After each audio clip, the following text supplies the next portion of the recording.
Artificial intelligence. It's a technology revolutionizing industries, making decisions, and shaping our future. We're told that it's neutral, objective, and fair because it's just math, right? Wrong. AI is not only biased, it's racist. That's not even an exaggeration. You'll see. Today we're peeling back the layers of how AI works, why it perpetuates racial biases, and what this tells us about the systems and the power structures shaping our world. To understand why AI is biased, we first need to know how it learns. AI models are trained on datasets, huge collections of texts, images, and other data pulled from the internet and other sources. The idea is simple. Feed an AI enough data so it can identify patterns, make predictions, and even generate content. But here's the problem. The internet isn't a clean slate. It's a reflection of society filled with racist, sexist, and biased content. If you feed that into AI, guess what? It mirrors those biases. For example, let's look at facial recognition. Research from the MIT Media Lab found that facial recognition systems had a significant higher error rate for darker skinned people, especially women. The error rate for white men, less than 1%. For darker skinned women, over 35%. We have to understand that this is not a glitch.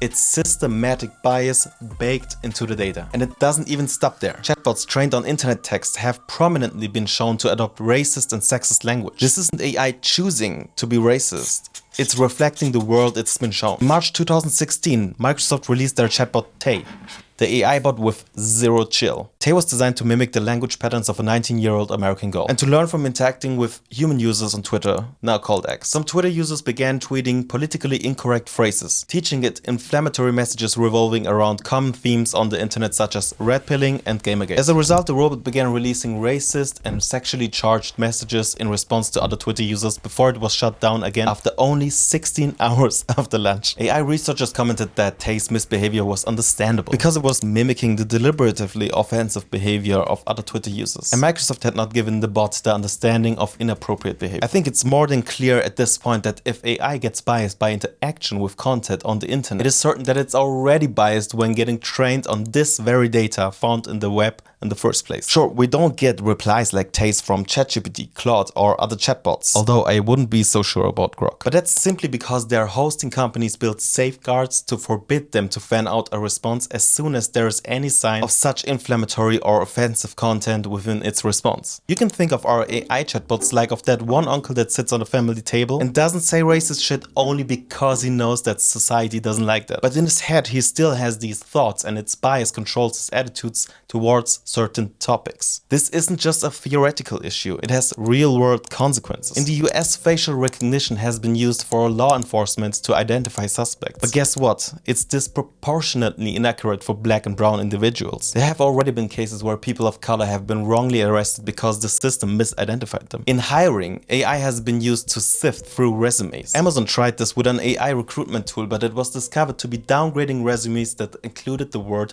women's, like women's chest lap. Why, do you think? Because the training data reflected a history of male-dominated hiring patterns. Here's the kicker.